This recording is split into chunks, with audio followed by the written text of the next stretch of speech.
buenas noches. Quise acercarme un poquito más para poder ver mejor todas las hermosas caras que están aquí. Esta noche vamos a hacer algo un poquito diferente. He decidido darles una copia de lo que vamos a estudiar esta noche y mañana en la noche, para que podamos seguir más fácilmente el material.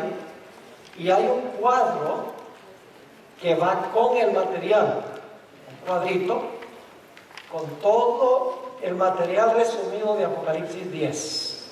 Esto, si no lo tienen en el material que les dieron ahora, se lo van a entregar en un momento. Creo que Francisco está entregando el cuadro.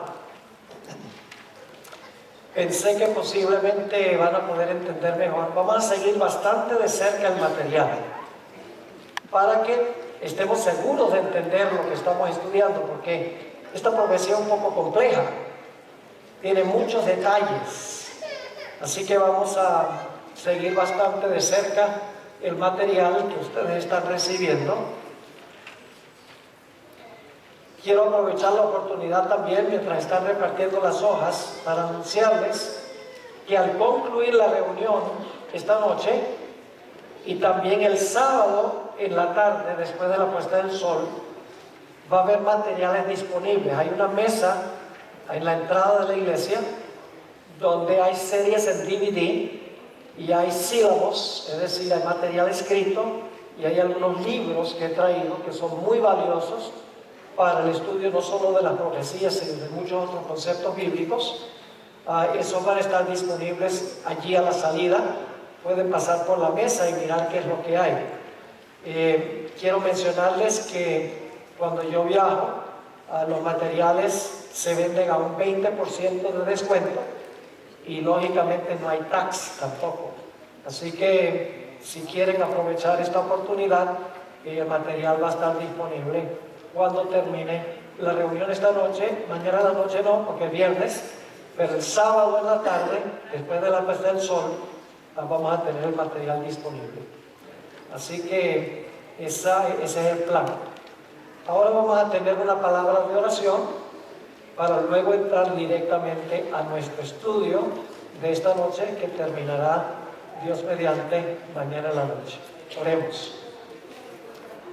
Nuestro Padre y nuestro Dios, gracias te damos por el privilegio de encontrarnos en este lugar tan cómodo para abrir tu santo libro y para procurar entender las grandes cosas de tu palabra. Estudiar las profecías no es fácil, no es como estudiar las parábolas o los evangelios.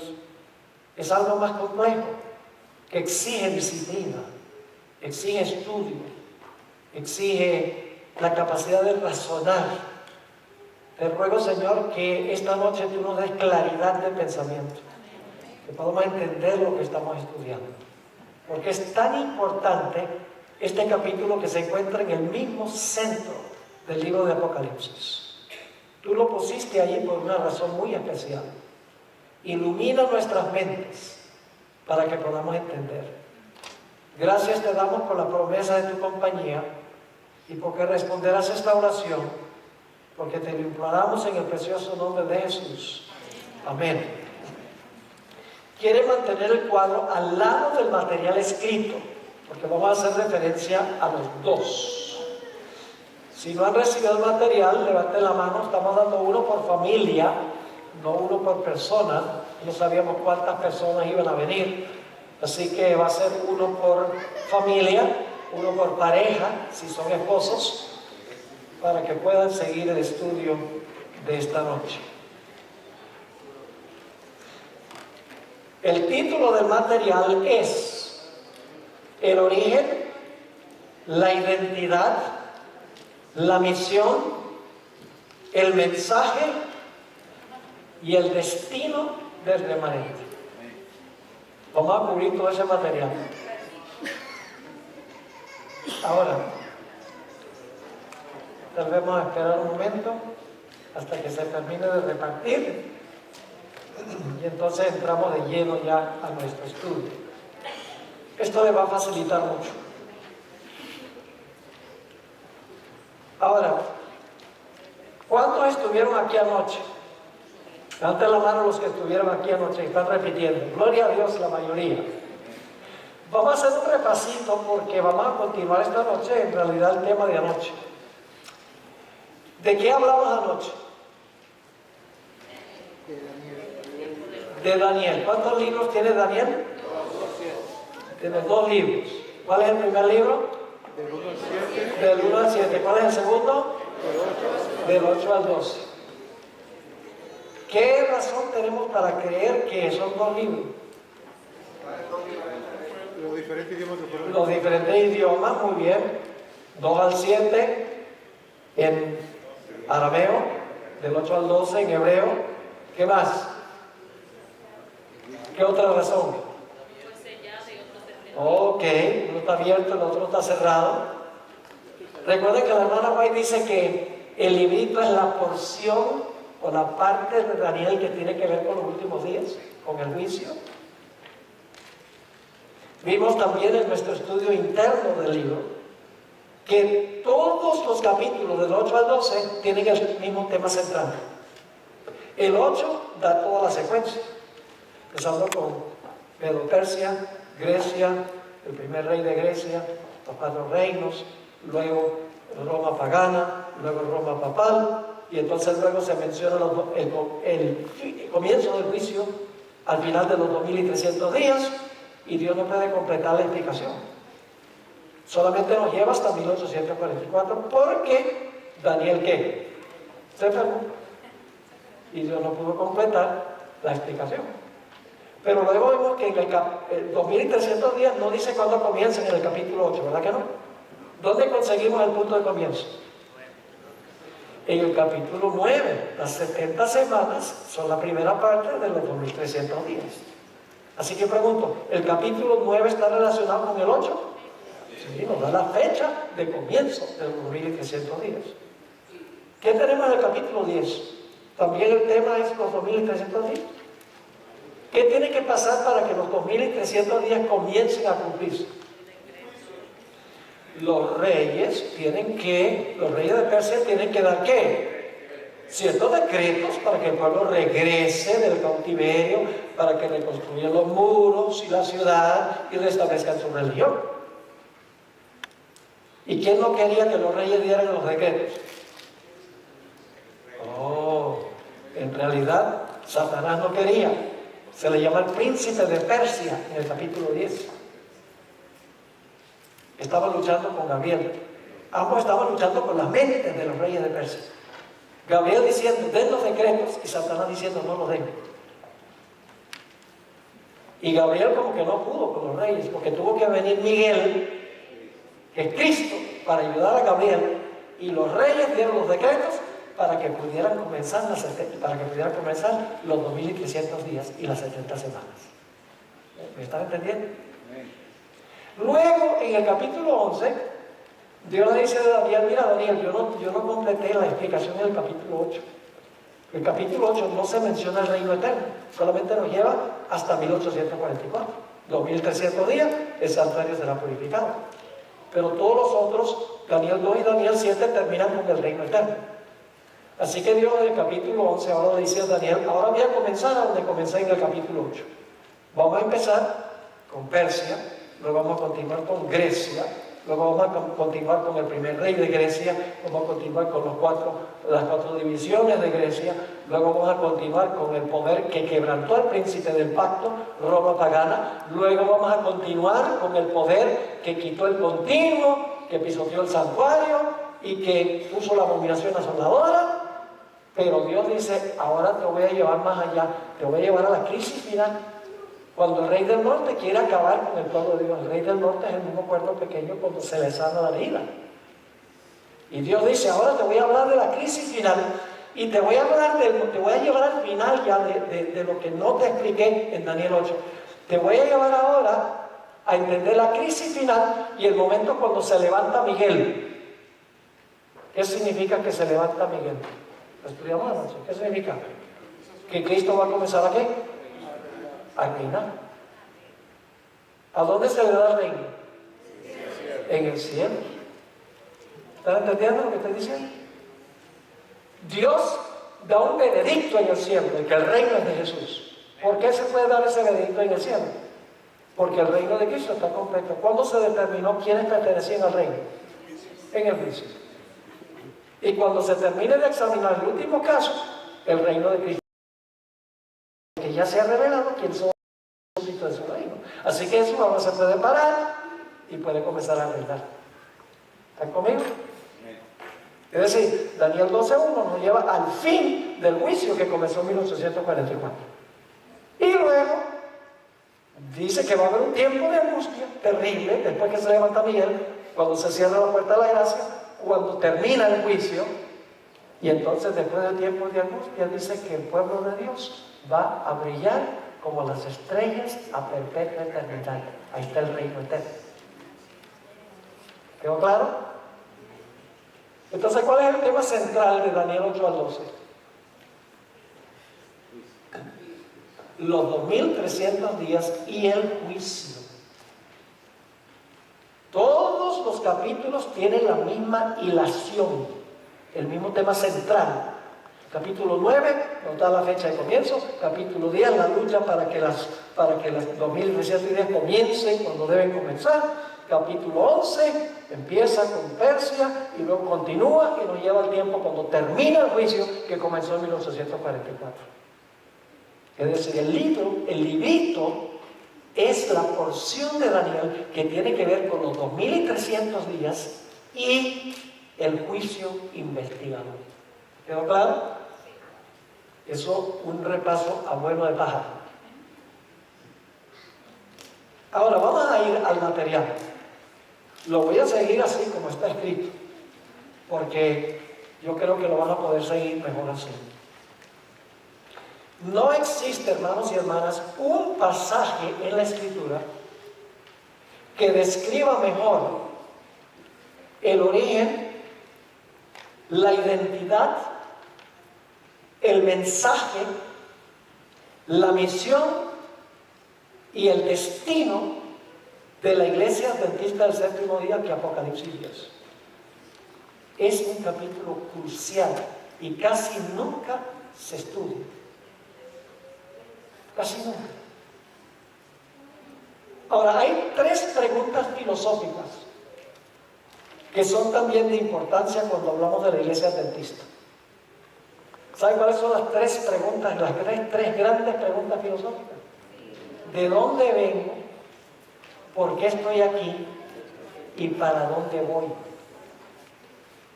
¿Usted cree que esas tres preguntas son importantes en lo que respecta a la Iglesia Adventista del Séptimo Día? ¿Cree que es importante saber de dónde venimos? ¿Cree que es importante saber por qué estamos aquí? Y es importante saber para dónde vamos.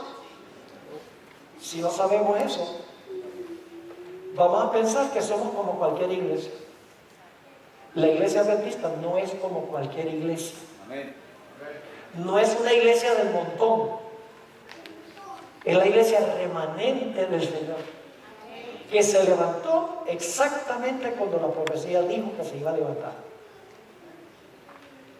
Ahora, en nuestro estudio vamos a permitir que toda la Biblia explique Apocalipsis 10. No nos vamos a quedar solo en Apocalipsis 10. Es el método adventista de estudiar las profecías y la Biblia. Es que un texto se explica a la luz de todos los demás textos. Es decir, toda la Biblia nos da detalles que nos ayudan a entender Apocalipsis 10. Y vamos a sustraer de esos versículos, siempre relacionados con el tema, para entender este pasaje de Apocalipsis 10. Ahora vamos a leer el pasaje. Por favor, presten cuidadosa atención a la secuencia del pasaje. Vamos a leer todo el capítulo 10 ahora para comenzar, para que tengan en su mente la secuencia de eventos. Y luego voy a repasar esa secuencia después de leer. Visualicen, pinten imágenes en su mente de lo que estamos leyendo. Vi descender del cielo a otro ángel fuerte, envuelto en una nube, con el arco iris sobre su cabeza, y su rostro era como el sol, y sus pies como columnas de fuego. ¿Están visualizando? Versículo 2. Tenía en su mano un librito, ¿qué? Un librito abierto. Así que quieren, desciende el ángel, tiene en su mano, vamos a encontrar que lo tiene en la mano izquierda, aunque el texto no lo dice, lo tiene en la mano izquierda, porque cuando hace el juramento levanta la mano derecha, más adelante en el pasaje. Así que dice, tenía en su mano un librito abierto y puso su pie derecho sobre el mar y el izquierdo sobre la tierra, y clamó a gran voz como ruge un león. Y cuando hubo clamado, 7 truenos emitieron sus voces, que en realidad son ecos de lo que Dios dijo. Sigue diciendo, cuando los 7 truenos hubieron emitido sus voces, yo iba a escribir. Yo pregunto, ¿los truenos impartieron información? ¿Impartieron información los truenos? Sí, porque Juan iba a escribir lo que dijeron los truenos hablaron. Y usted dice, qué raro eso. Todo eso lo vamos a explicar.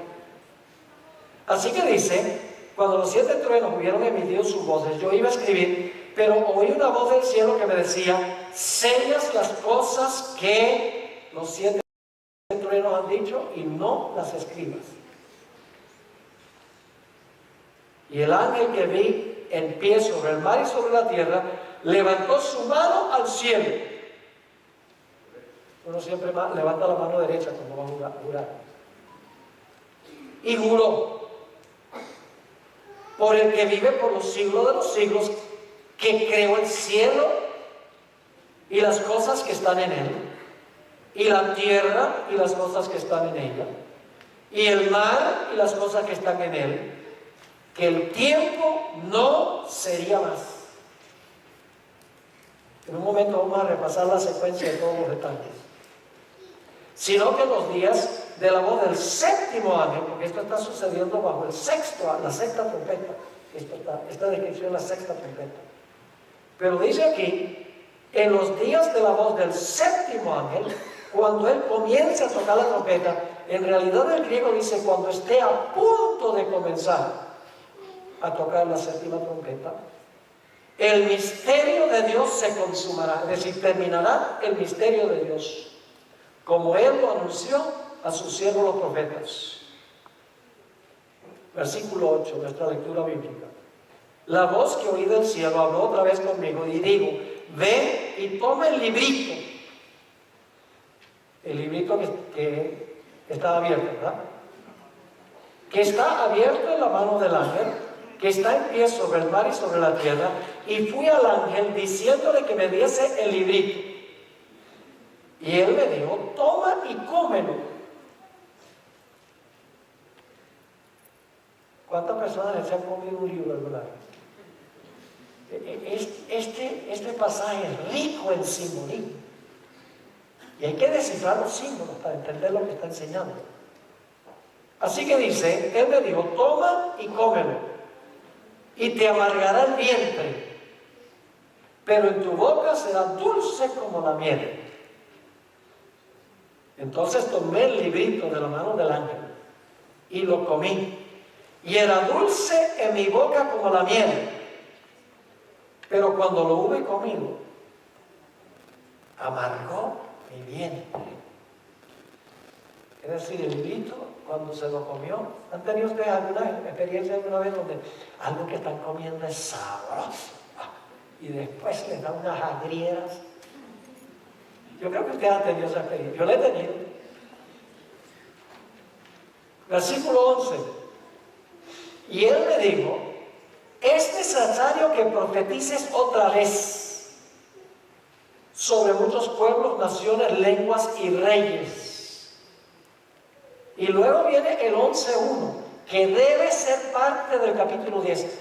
En el libro de Apocalipsis han dividido en varios lugares mal los capítulos. El 11.1 pertenece al capítulo 10. Eso lo vamos a ver mañana a la tarde, mañana a la noche. Les voy a mostrar que el 11.1 en realidad debe ser parte del capítulo 10. Y en otras partes de Apocalipsis sucede lo mismo, que han dividido. Ustedes saben que los escritores no dividieron los capítulos. Eso fue agregado centenares de años después que aparecieron estos libros. Se pusieron versículos y capítulos para que pudiéramos conseguir. Imagínense tratar de conseguir un versículo de la Biblia si no hay capítulos ni versículos. Así que para nuestro beneficio, mucho después que escribieron, se pusieron capítulos y versículos. Así que dice: entonces me fue dada una caña semejante a una vara de medir. Y se me dijo: levántate. ¿Es el mismo ángel que está hablando? ¿El mismo ángel? El mismito ángel. Es decir, no hay otro personaje hablando aquí. Esta es una continuación del capítulo 10. Así que dice: entonces me fue dada una caña semejante a una vara de medir. Y se me dijo: levántate y mide el templo de Dios y el altar y a los que adoran en él. Es decir, mide el santuario. Y me voy a adelantar un poquito. Dice: mide a los que adoran en el santuario. ¿Qué significa medir a los que adoran en el santuario? Se le dio una vara de medir. ¿Han leído alguna vez Mateo 7, 1 y 2, donde dice: no juzguéis para que no seáis juzgados? Porque con la vara que medís, seréis vueltos a ser medidos. Así que medir a los que adoran en el templo con la vara significa que van a ser juzgados. ¿Tiene algo que ver esto con Daniel 8:14? Una relación muy estrecha. Ahora vamos a resumir el capítulo. Ya lo leímos, pero ahora quiero que tengan clara la secuencia que tenemos aquí. Al pie de la página 1. El ángel poderoso desciende del cielo a la tierra. Siguiente punto. Se describen las características físicas del ángel. Rostro como el sol, piernas como columnas de fuego, un arco iris encima de su cabeza. Todo eso es simbolismo importante. Luego, en la siguiente página dice: trae en su mano un qué. En realidad el libro es un pergamino. En ese tiempo no tenían códices, es decir, libros como tenemos nosotros encuadernados. Tenían pergaminos o rollos. Trae en su mano un pergamino abierto, ahora escuchen bien, lo cual significa que lo abrió antes de llegar a la tierra. ¿Están conmigo? ¿Sí o no? Silencio. Yo sé que debemos guardar silencio en la iglesia, pero quiero saber si están entendiendo esto. Es vital tener en mente la estructura del capítulo. Y luego, ¿qué hace el ángel? Desciende con el libro abierto, significa que lo abrió antes que descendió. Y entonces, ahora, ¿qué hace el ángel? Tiene el librito y coloca el pie derecho sobre el mar y el pie izquierdo sobre la tierra. Eso tiene valor simbólico, lo vamos a ver. Y luego, cuando ha colocado un pie en el mar y otro pie en la tierra, ruge como un león. Y cuando ruge como un león, se oye el eco ¿de qué? De 7 truenos, que son el eco de la voz de Dios. Y vamos a encontrar, y usted dice: pero pastor, los truenos no hablan. ¿Pueden recordarse alguna otra historia de la Biblia donde Dios habló y la gente dice que tronó?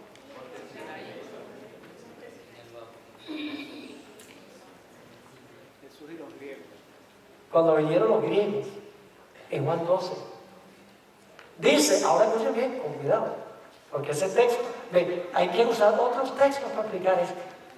Esa es nuestra forma de interpretar la Biblia.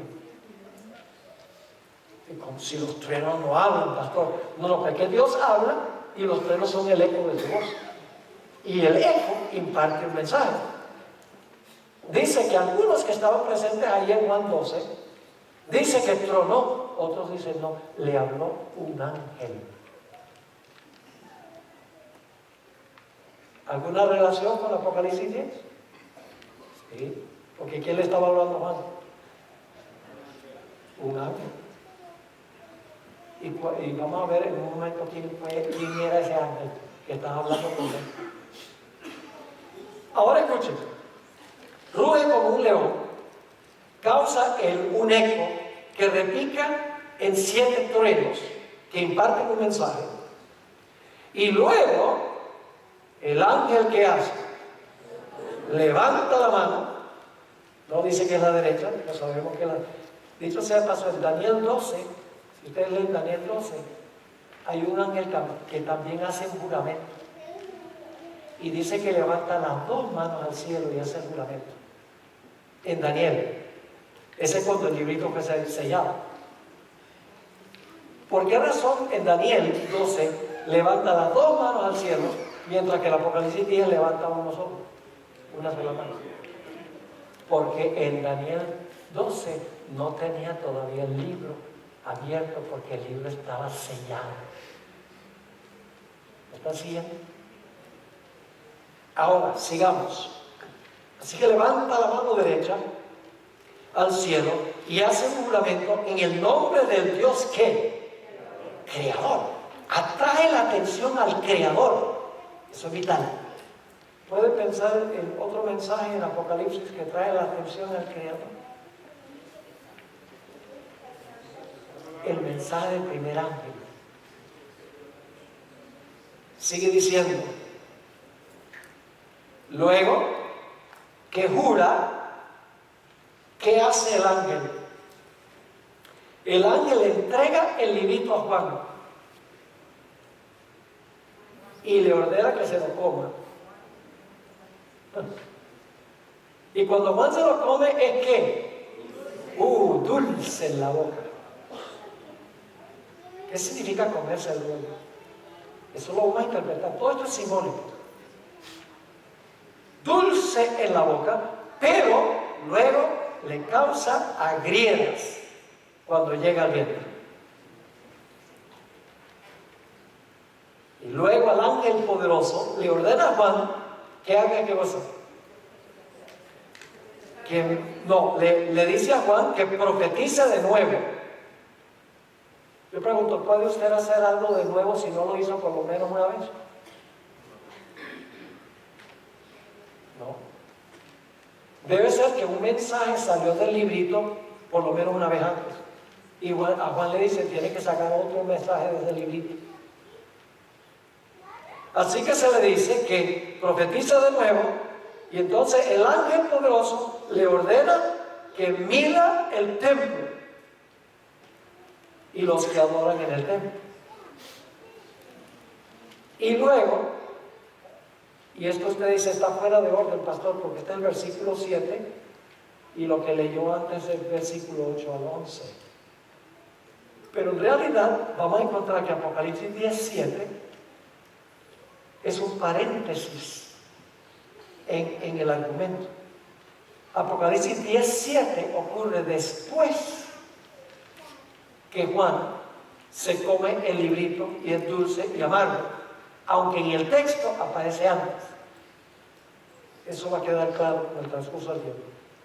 ¿Tienen ya en mente entonces esta visión? ¿Está claro? Tal vez no entendemos todo todavía, lo simple, pero la secuencia, ¿está clara? Ok. Ahora hablemos del mensajero. Este ángel, ¿quién es? Vamos a notar las características. No es un ángel cualquiera. Es un ángel ¿qué? Poderoso. No es cualquier ángel, es un ángel poderoso. Su rostro era como ¿qué? Como el sol, rodeado de una nube, y sus pies como columna de fuego. Me pregunto, ¿Dónde más en Apocalipsis se encuentra una descripción como esta? En Apocalipsis 1, donde Jesús aparece caminando entre los 7 candeleros y dice que el rostro le brillaba como el sol y las piernas y los pies eran como columnas de fuego. El capítulo 1 se describe igual a Jesús que la descripción que se encuentra de este ángel. Y luego dice que el ángel poderoso ruge como un ¿qué? ¿Por qué ruge como un león? ¿Quién es el león? El Señor Jesucristo es el león de la tribu de Judá. Está impartiendo el mensaje de Jesús.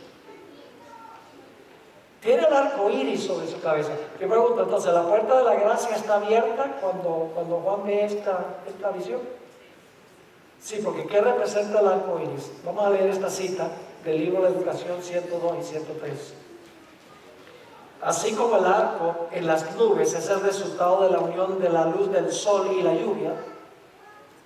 Ustedes saben que es una unión. El sol brilla sobre la lluvia y viene el lindo arco iris. Dice ella, el arco que hay sobre el trono de Dios representa la unión de su misericordia y su justicia. Dios dice, el alma pecadora pero arrepentida vive. Para ti se halló redención. Así que el arco iris representa la mezcla de justicia y misericordia. Ahora, el hermano White confirma que este personaje es Jesús.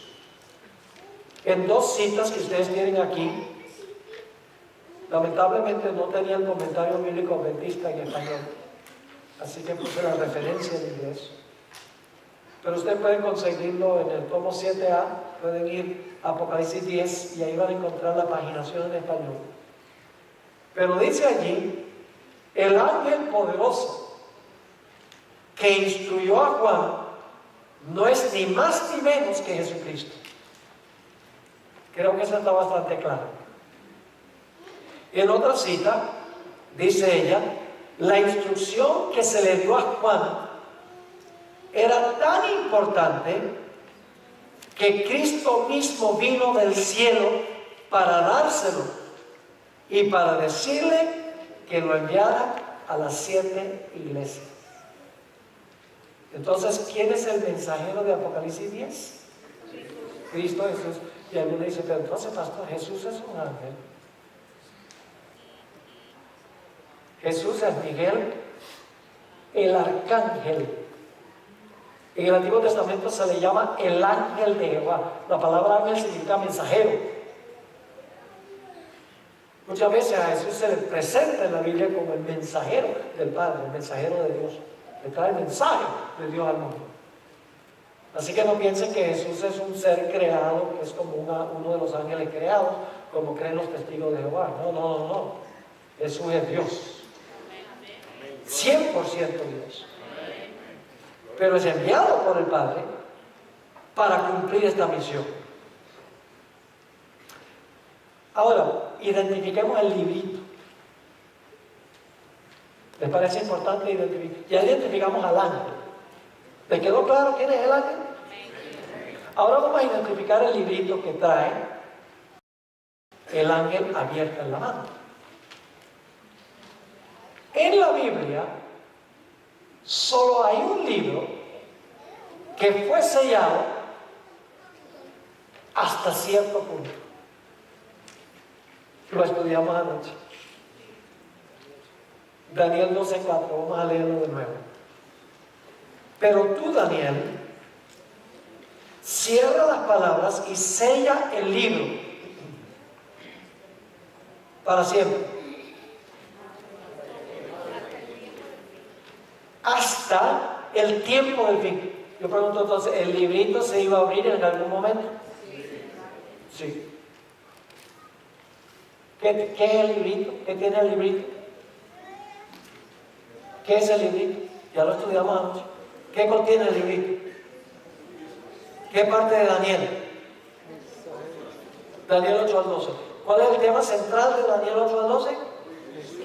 El juicio y los 2300 días. Anoche no perdimos el tiempo.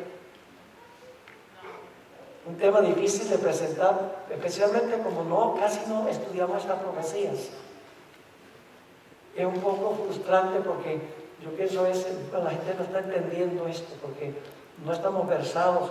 Nosotros los adventistas deberíamos ser expertos en Daniel y Apocalipsis. No los pastores, los miembros. Cuidado, pero pastor, usted estudia eso y usted lo puede entender, pero nosotros somos laicos. No importa que sea laico. Yo conozco laicos que conocen mucho más que los pastores. Todo adventista es responsable de estudiar la Biblia por sí mismo, a profundidad. Daniel 12:4 dice: pero tú, Daniel, cierra las palabras y sella el libro hasta el tiempo del fin. ¿Se iba a abrir el libro en el tiempo del fin? Sí, claro. Si es hasta el tiempo del fin, entonces va a ser dessellado en el tiempo del fin. ¿Y qué va a pasar en el tiempo del fin? Van a inventar cohetes y aviones y transatlánticos y la ciencia se va a aumentar. No está hablando de eso. Eso saca la cosa fuera del contexto. Dice: muchos correrán de aquí para allá. ¿Sabe que hay un versículo que usa el mismo modismo? Amós 8, 11 y 12. Después que se cierra la puerta de la gracia, dice: muchos correrán de aquí para allá buscando palabra de Jehová y no la hallarán. Así que cuando dice aquí que muchos correrán de aquí para allá, están corriendo para entender ¿qué? Lo que tiene el libro. Y luego dice: la ciencia se aumentará. ¿La ciencia de qué? ¿El conocimiento de qué? De lo que contiene el libro. Ahora vamos a la siguiente página. En realidad, el tiempo del verbo no se traduce completamente bien en ninguna versión. Dice que descendió con el libro abierto, ¿cierto? Sí, usted dijo que era una gracia. Sí. Por eso levantó la mano. ¿No será que ese versículo de Daniel 12:4, esa parte al final se puede decir que tiene doble aplicación?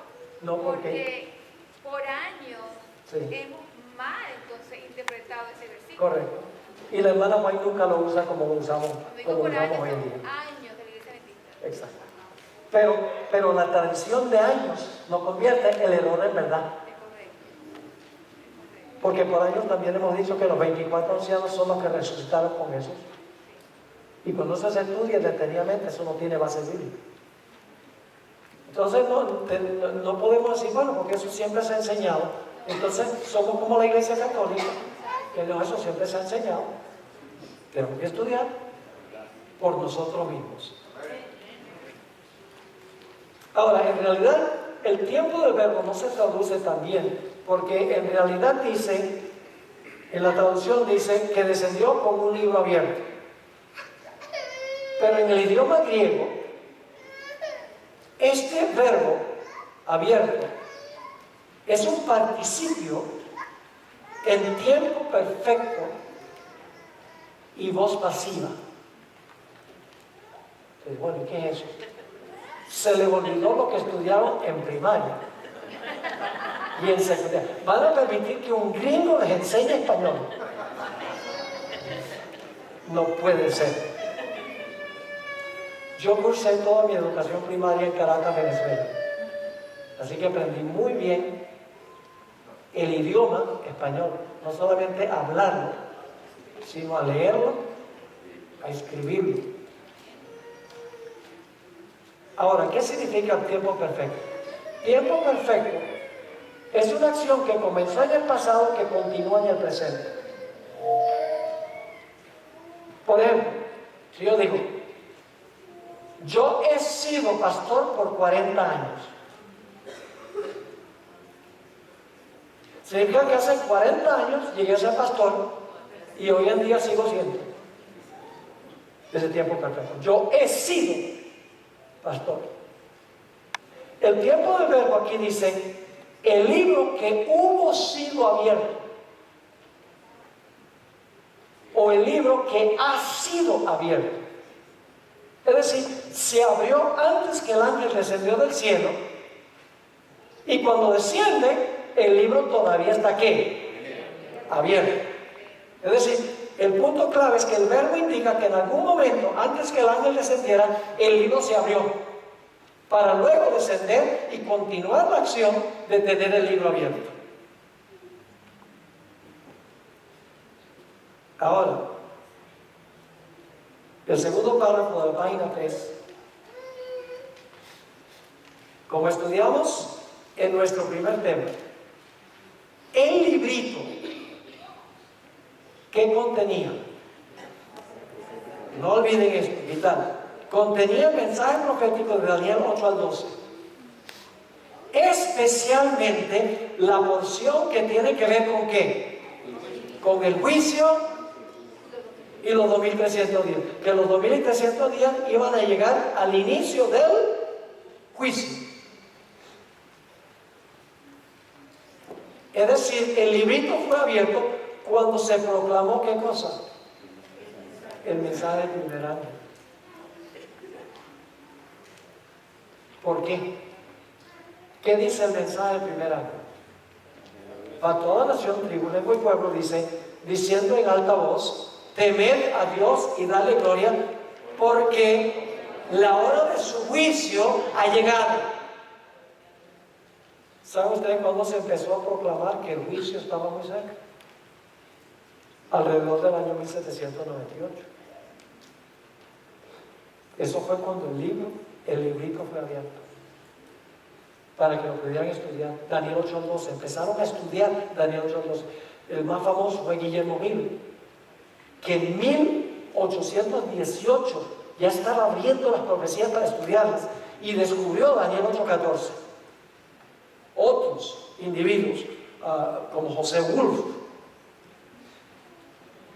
Bengel, otros individuos, entre 1798 y 1844, mostraron tremendo interés en estudiar Daniel 8 al 12, especialmente hasta 2300 días, y el santuario será purificado.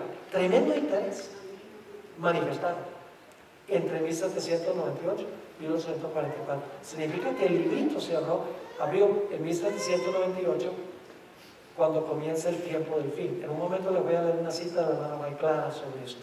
Ahora vamos a leer algunas citas del Espíritu Profecía. La hermana May entendió esto. Dice la cita, y esta yo la traduje porque no está en ninguna parte en español, Manuscript Releases, tomo 18, página 15, dice ella lo siguiente: el león de la tribu de Judá le quitó el sello al libro. ¿A cuál libro? Al librito de Daniel 12:4, ¿verdad? Daniel 8 al 12. Y le reveló a Juan lo que sería, ¿cuándo? En estos últimos días. Le reveló primordialmente a Daniel en cuanto al león.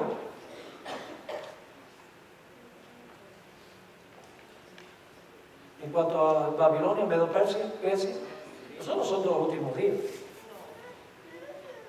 Sigue diciendo, Daniel ocupó su lugar, no en persona porque él estaba muerto, para dar testimonio de lo que había estado sellado hasta el tiempo del fin. ¿Hasta cuándo iba a estar sellado el librito? Hasta el tiempo del fin. ¿Y qué iba a pasar en el tiempo del fin? Cuando el mensaje del primer ángel debía proclamarse al mundo. ¿Cuándo comienza el tiempo del fin? Cuando se va a proclamar el mensaje de ¿qué? El mensaje del primer ángel, que anuncia que la hora del juicio ha llegado, que es el contenido central de Daniel 8 al 12. Sigue diciendo, estos asuntos son de importancia infinita en estos últimos días, pero mientras que muchos serán limpios y emblanquecidos y purificados, los impíos procederán impíamente y ninguno de los impíos entenderá. Al libro de Daniel se le quita el sello en la revelación que le fue dada a Juan. Y esto nos lleva hacia adelante al mismo fin de la historia de este mundo. Tremenda cita. Aquí hay otra. Conflicto de los siglos, página 405. Las profecías presentan una sucesión de acontecimientos, que es la gran cadena profética de Daniel 7. Acabé de grabar hace poco tiempo una serie que se titula La Gran Cadena Profética. Es una de las más importantes que he grabado en todo el tiempo que he estado produciendo material para televisión. Y la cadena profética básicamente empieza en Babilonia, Medo-Persia, Grecia, el Imperio Romano, los 10 reinos en que se dividió Roma, Roma papal, que gobernó 1260 años. Esa es la cadena profética, que lleva a 1798 cuando comienza el tiempo del fin. Dice ella, las profecías presentan una sucesión de acontecimientos que llevan ¿a dónde? Al comienzo del juicio. ¿Qué tenemos en Daniel 7 después del dominio del cuerno pequeño? De los 1260 años. Lo estudiamos anoche. ¿Qué viene? Y como el siguiente punto cronológico, después que el cuerno pequeño hace su obra por 1260 años. ¿Qué se ve? El Padre se mueve y se sienta. Y los libros se abren. Es el siguiente evento después de los 1260 años. Así que ella dice, la cadena presenta una sucesión de eventos que llevan al juicio. ¿Me están entendiendo? Que llevan al momento del juicio. Sigue diciendo, esto es particularmente cierto del libro de Daniel, pero la parte de su profecía que se refería a los últimos días, ¿cuál sería la parte que se refiere a los últimos días? Babilonia,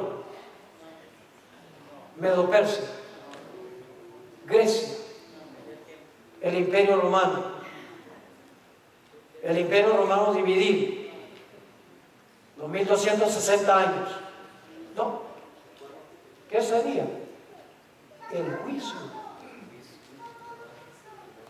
La parte de su profecía que se refería a los últimos días, debía Daniel ¿qué? Cerrarla y sellarla. ¿Qué fue lo que fue sellado? Todo el libro de Daniel fue sellado. La porción que tiene que ver con el juicio y los 2300 días. Sigue diciendo. Nuevamente, pero la parte de su profecía que se refería a los últimos días, debía Daniel cerrarla y sellarla hasta el tiempo del fin.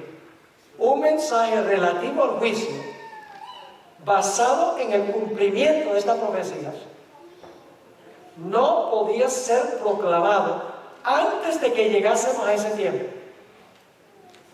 Yo pregunto, ¿Martín Lutero puede haber predicado la hora de su juicio ha llegado? Wesley podría haber predicado la hora de su juicio ha llegado. ¿Por qué no? Porque no había llegado. Así que lo que está diciendo la hermana Guay es que el cumplimiento del juicio no se podía predicar antes de que comenzara el juicio. Pero luego dice ella lo siguiente, pero al tiempo del fin, dice el profeta, muchos correrán de aquí para allá y la ciencia se aumentará. ¿La ciencia de qué? Está mencionando la hermana Guay. El conocimiento de esta porción de la profecía. ¿Recuerdan que anoche hablamos sobre Hipólito?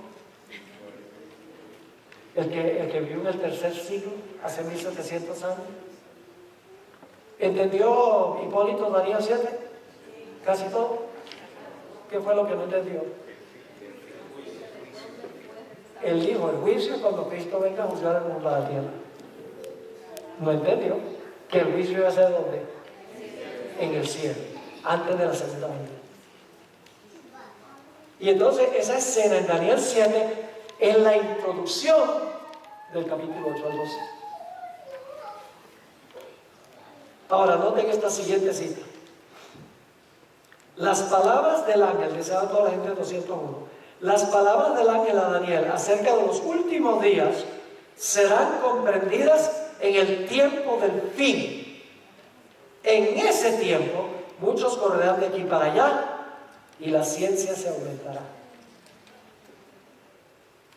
Y ahora escuchen esto, esta cita de Comentario Bíblico Adventista. El acto de quitarle el sello al librito fue el mensaje relacionado con el factor tiempo. ¿Cuál factor tiempo?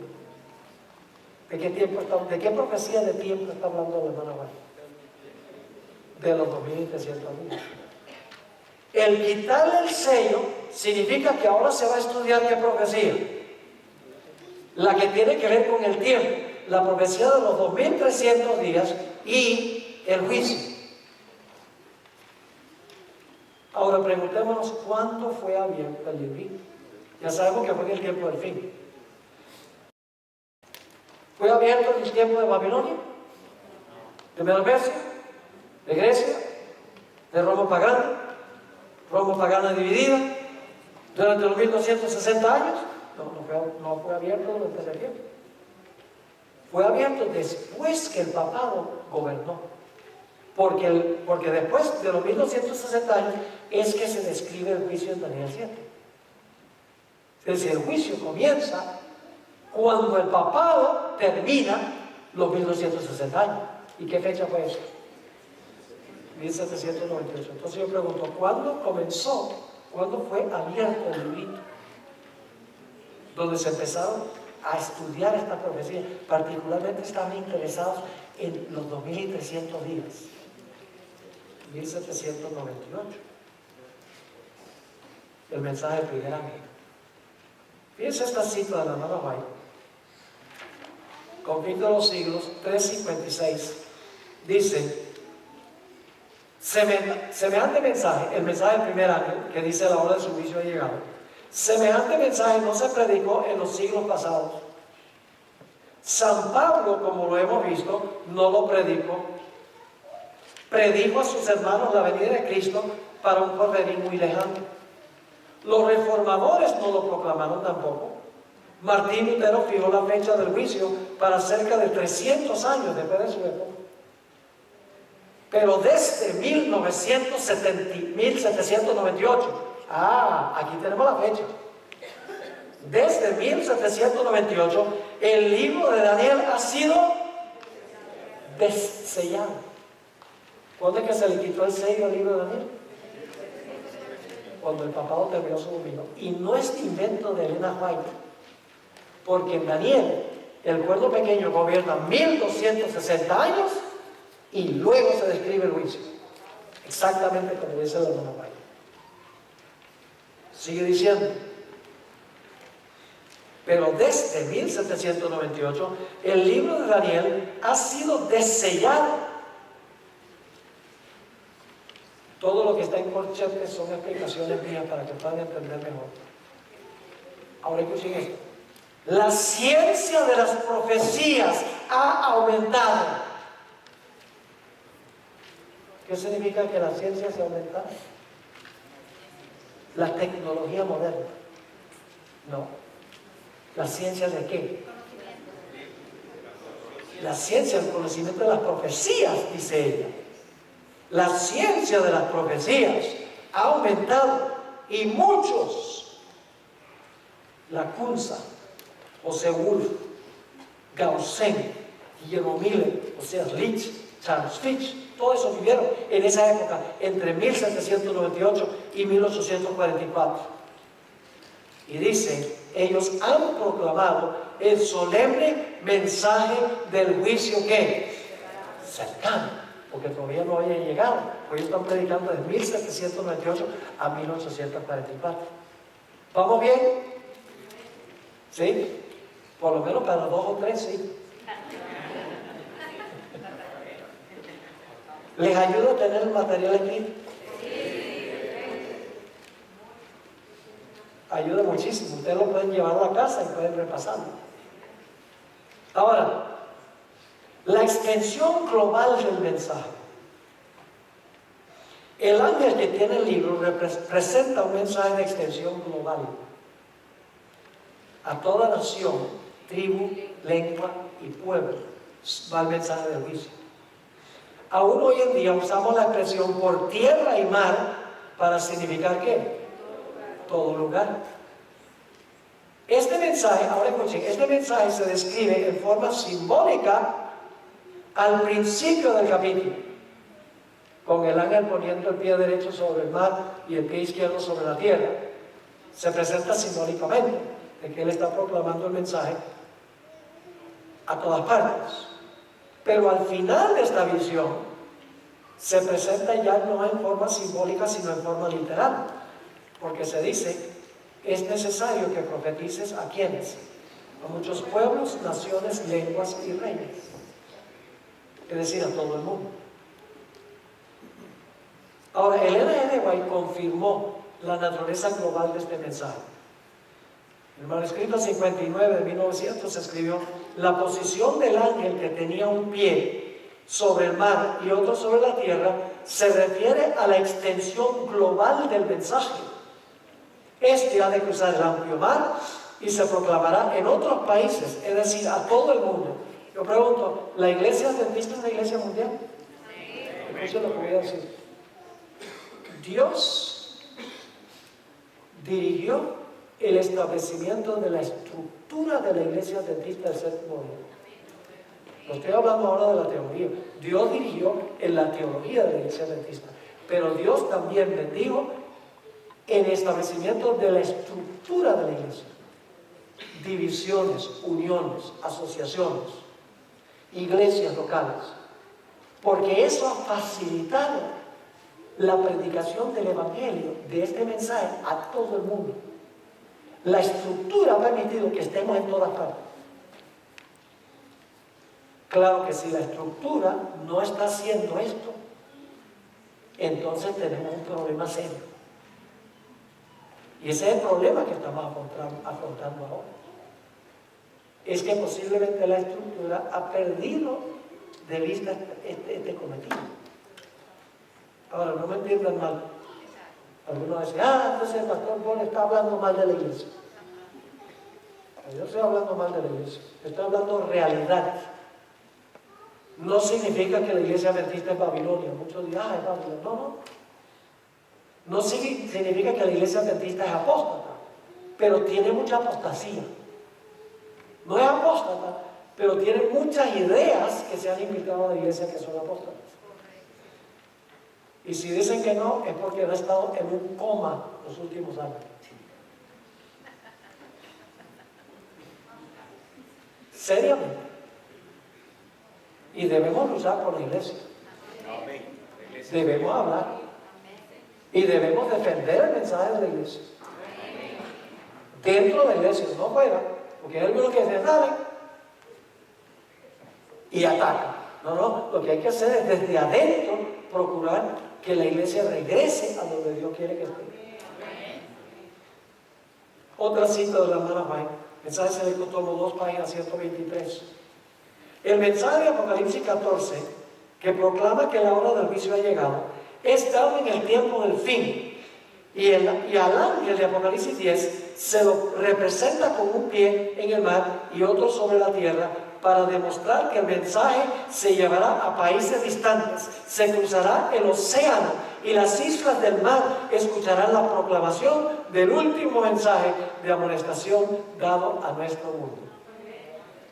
Es decir, el mensaje que sale del librito es un mensaje global que debe ir a todo el mundo.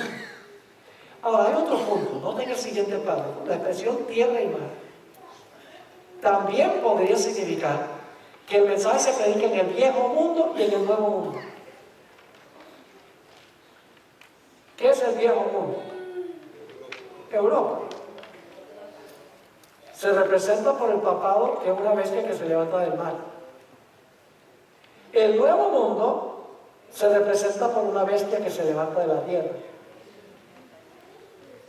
Es decir, en el viejo mundo y en el nuevo mundo. Y tiene otra dimensión también. Y es que el acto de plantar el pie significa que el que planta el pie está reclamando posesión de donde pone los pies. Es decir, el ángel cuando coloca su pie sobre el mar y sobre la tierra, dice, esto es mío. Tremendo. Deuteronomio 11:24 tiene esa connotación. Dice, todo lugar, hablando de Israel, todo lugar que pisare la planta de vuestro pie será vuestro. Desde el desierto hasta el Líbano, desde el río Éufrates hasta el mar occidental, será vuestro territorio. Así que el ángel está plantando y dice, esto es mío. ¿Qué les parece si hablamos de los 7 truenos? He tomado demasiado tiempo agregando explicaciones aquí porque quiero que entiendan. Es un poco tarde, pero no siempre me tendréis con vosotros.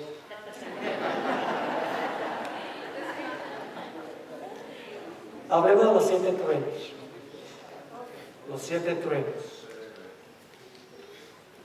¿Qué es este asunto de 7 truenos? Los 7 truenos hablan. Bueno, ¿y quién entiende lo que dice un trueno? Lo que pasa es que la voz de Dios suena como un trueno cuando Él habla. El eco de su voz suena como un trueno. Vamos a pasar de Juan 12, 27 al 29, que nos ayuda a explicar los truenos en Apocalipsis 10. Dejamos que la Biblia explique la Biblia. Escuchen, todo lo que necesitamos para entender la Biblia está en la Biblia.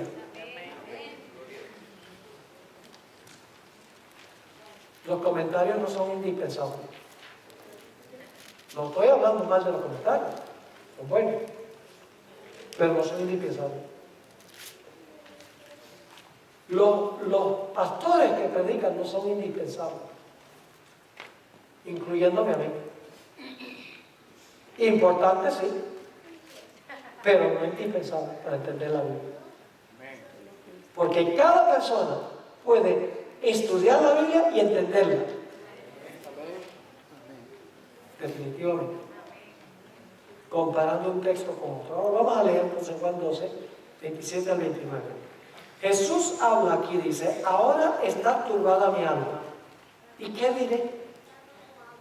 Padre, sálvame de esta hora. Mas para esto he llegado a esta hora. Está hablando de su pasión y su muerte. Padre, glorifica tu nombre, dice Jesús. Entonces vino una voz del cielo. Lo he glorificado y lo glorificaré otra vez. La voz del Padre habló. ¿Se entendió lo que habló la voz de Dios el Padre? Sí, pero ahora escuchen la reacción de la gente.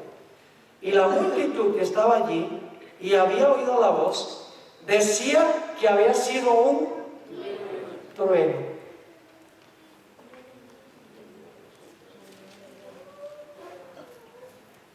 Otros decían, un ángel le ha hablado.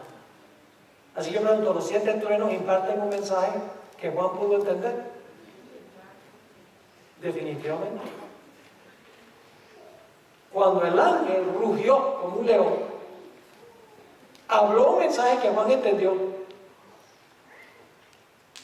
Y cuando la voz habló, se oyeron el repique de la voz de Dios. Se oyó el eco de la voz de Dios en 7 truenos. Es como cuando ustedes están en un lugar, ¿han estado en un lugar donde hay un eco? Dice, hola, hola, hola, hola, hola, hola. ¿Es así o no es así? Es aquí sí. Es decir, hay un mensaje en los truenos. Ahora, vamos aquí a los puntos que están bajo este pasaje. El librito que estaba sellado fue abierto, lo cual significa que el mensaje que sale de él se puede ¿qué? Estudiar y se puede entender. Estamos hablando ahora del librito que fue abierto en 1728, el de Daniel 12:4. El ángel le dio el mensaje a Juan, quien lo comprendió. En un momento vamos a ver que lo comprendió. Luego el ángel le dijo que ¿qué? Que lo sellara. Juan no entendió lo que dijo el mensaje, pero el ángel le dijo, sella. Es decir, el receptor lo entendió. Juan, el que lo recibió, lo entendió. Pero el ángel le dijo, séllalo y quédate con el mensaje tuyo. Yo pregunto, ¿lo mismo le pasaba a veces a la hermana Juan? ¿Saben el caso donde la hermana Juan, Dios le revelaba a la hermana Juan? Se me viene a la mente una experiencia especial, donde Dios solamente en una visión le mostró, le dejó oír una voz. Una de las visiones más cortas de la hermana Juan. Fue una visión auditiva. Escuchó una voz. Y Dios le dijo a la hermana Juan, cuando escuches esa voz, tú le vas a impartir este mensaje. Y cuando la hermana Juan salió de la visión, no recordaba lo que había visto, lo que había oído. Varios meses después fue a un campestre. Cuando fue al campestre, había un hombre que estaba predicando en la plataforma. Muy dinámico, predicando un poderoso sermón. La hermana White, que iba con su esposo, acostumbrada a agarrar el brazo del esposo, marchó hasta el frente de la primera barca. Y le apuntó el dedo al que estaba predicando y le dijo, usted no tiene ninguna autoridad para estar predicando ahí. El Espíritu Santo le trajo a la mente la voz del que estaba predicando. Le había sido velado hasta el momento propicio. El mismo hermano de ese predicador dijo que el hermano May tenía razón, porque el predicador tenía una esposa en el campamento y otra esposa en otra parte. Estaba viviendo en adulterio. Así que este es el caso. A Juan se le da el mensaje, él lo entiende, pero Dios lo dice, sella el mensaje de los sellos. Ahora,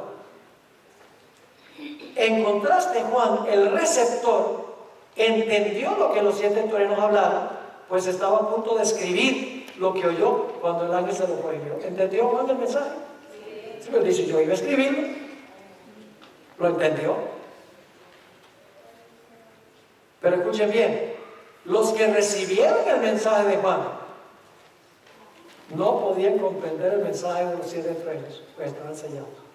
Juan sí, pero no los receptores del mensaje de Juan. ¿Está quedando claro? Ahora escuchen bien esto. Este evento tiene algo que ver con lo que ocurrió entre 1798 y 1844. Si ustedes miran el cuadro aquí, aquí está la fecha cuando se selló el libro. Aquí están las 70 semanas, cuando se inicia los 2300 días, la primera parte. Luego está el año 568 cuando surge el papado, 1798 cuando el papado cae, y entonces se empieza a cumplir ¿qué cosa? Apocalipsis 10, 1 al 11. Después de 1798 suenan ¿qué cosa? Los 7 truenos. Ahora escuchen, vamos a ver esto. Este evento tiene algo que ver con algo que ocurrió entre 1798 y 1844, pues transpiró después que se abrió el libro en 1798. Pero antes que el ángel hiciera el juramento de que el tiempo no sería más. ¿Están entendiendo el punto?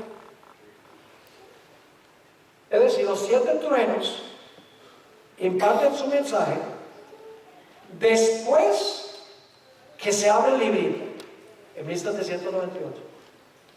Pero antes de que el ángel levante la mano para jurar que el tiempo no será más. Ahora, me adelanto un poquito. ¿Qué quiere decir eso? Que el ángel dijo que el tiempo no será más. ¿Qué tiempo está hablando ahí? Está hablando del tiempo en la profecía de los 2300 días. No va a haber más tiempo profético. Eso lo vamos a estudiar mañana. Ahora, sigamos aquí, rapidito. El Ellen White parece indicar que los 7 truenos eran una delineación de ciertos eventos que iban a ocurrir entre 1842 y 1844. según parece, los 7 truenos le anunciaron a Juan que iba a haber un chasco. Al no venir Jesús en el año 1843 o en la primavera de 1844. Saben que los mileritas estaban esperando la venida de Jesús en 1843 y quedaron chasqueados. Luego movieron la fecha a la primavera de 1844. No se dieron cuenta que habían cometido un error en los cómputos, porque en realidad habían pasado por alto el hecho de que no hay un año cero. Solo hay un año entre el 1 antes de Cristo y el 1 después de Cristo. Es un solo año. Pero yo lo había calculado como 2. Así que, y en realidad eran 2 años. 1 antes de Cristo y 1 después de Cristo. Se dieron cuenta que en realidad la profecía terminaba, era en 1844, no 1843.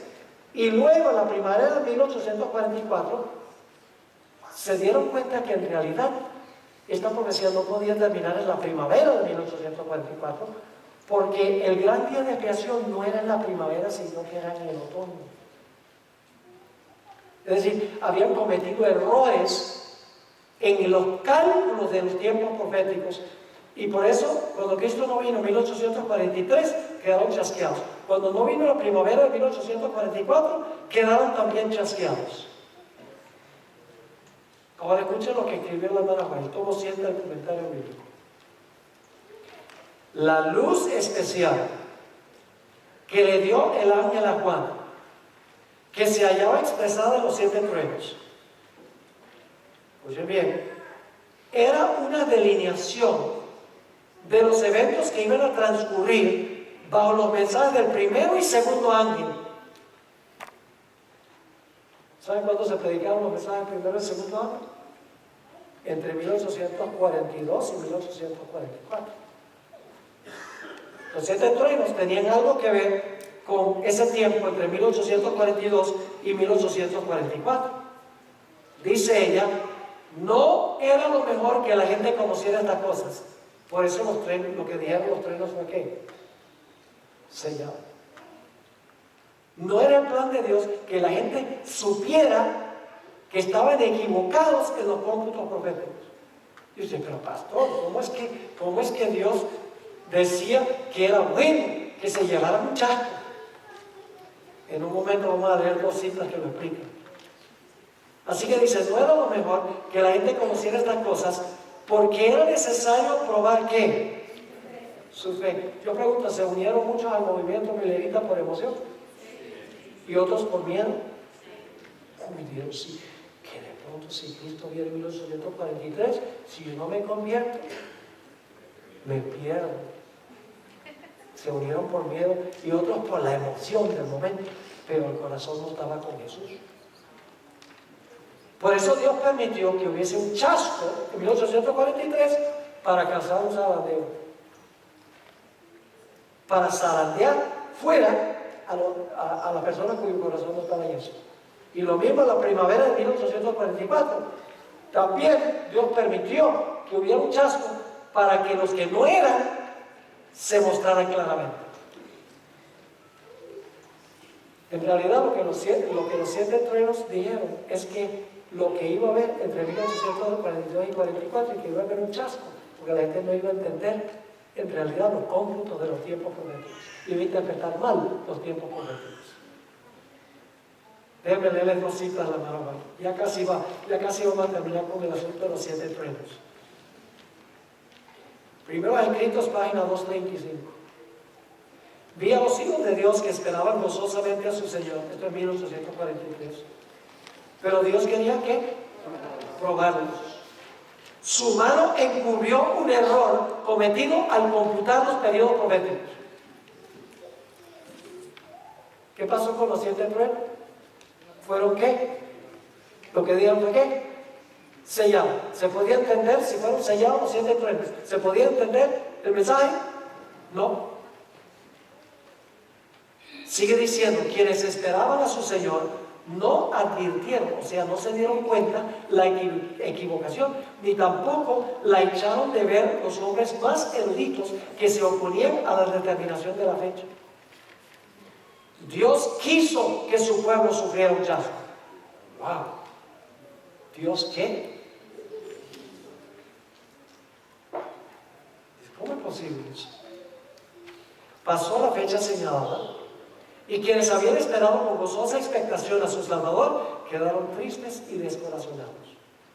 Mientras que quienes no habían amado la aparición de Jesús, pero por miedo habían aceptado el mensaje, se alegraron de que no viniese cuando se le esperaba.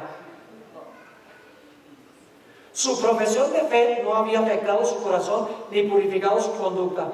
El paso de la fecha estaba bien calculado para revelar el ánimo de los tales. Yo pregunto, ¿hubiera pasado eso si se hubiera entendido lo que dijeron los 7 truenos? ¿Que iba a haber un chasco? No. Sigue diciendo, estos fueron los primeros en ponerse a ridiculizar a los entristecidos y descorazonados fieles que verdaderamente deseaban la aparición de su Salvador. Vi la sabiduría manifestada por Dios al probar a su pueblo y proporcionar el medio de descubrir quiénes se retirarían y volverían atrás en la hora de la prueba. La siguiente cita viene también de Primeros Escritos. Pero los fieles chasqueados, que no podían comprender por qué no había venido su Señor, no quedaron en tinieblas. Nuevamente se les indujo a escudriñar la Biblia, en los periodos proféticos. La mano del Señor se apartó ¿de qué? De la cita. Ahora se va a entender. Y echaron de ver su error. Advirtieron que los periodos proféticos alcanzaban ¿hasta cuándo?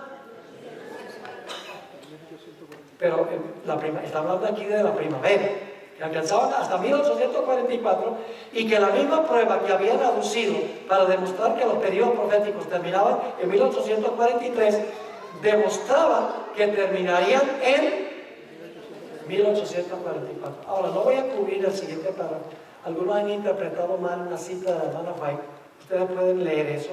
Quiero ir a la siguiente página y terminamos ahí donde dice el juramento. Mañana vamos a empezar con el juramento. No se pierda mañana. Van a tener solamente la mitad de la historia. Ahora, fíjense.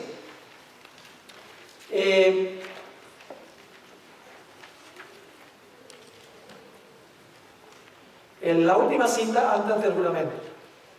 Después que los 7 truenos emitieron sus voces, se le dio a Daniel y a Juan el mandato concerniente al librito. Sella las cosas que han hablado los 7 truenos, y luego dice ella, estos tienen que ver con eventos futuros que se revelarían en su orden. La mala interpretación es que ellos dicen, la hermana White escribió que tenía que ver con eventos futuros. Ella escribió esto en el año 1900. Así que dicen que los 7 truenos estaban en el futuro después de 1900. Pero cuando la hermana White dice que eran futuros, no estaba diciendo que eran futuros desde el día de la hermana White, sino futuros desde la perspectiva de Daniel y Juan. Lean la cita y se van a dar cuenta. La hermana White en 1900 dice que los eventos iban a ser futuros, pero no futuros desde su marco de referencia, sino futuros desde el tiempo de ¿quién? De Daniel y de Juan. La cita es clarísima. Pero algunos interpretan mal porque están ansiosos de inventar interpretaciones futuras de los 7 truenos. Sensacionalistas.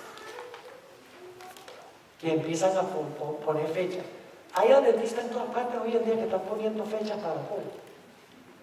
Si alguien le pone una fecha para algo, húyanle como le huyen a la lepra.